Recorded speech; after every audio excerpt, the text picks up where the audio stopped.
Kuha tag may number ko rin mga calls. Wala ito may number.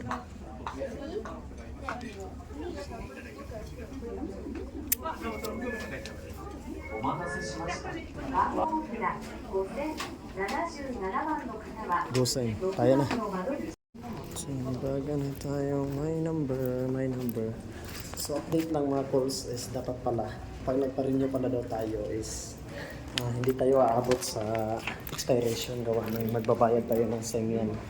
So mag-renew tayo sa susunod, advance na natin na hindi ma-expired. So sa mga wala pa yung may number dyan, kumuha na kayo. Sayang yung may number ko, gawa ng pag-uwi ng Pilipinas, nawala kasi yung may number ko. Yan. Kuha na naman tayo ng bagong may number. So malapit na, dito na siya sa Kawasaki o Kawasaki. Sa Kawasaki lang ako kumuha ng my number.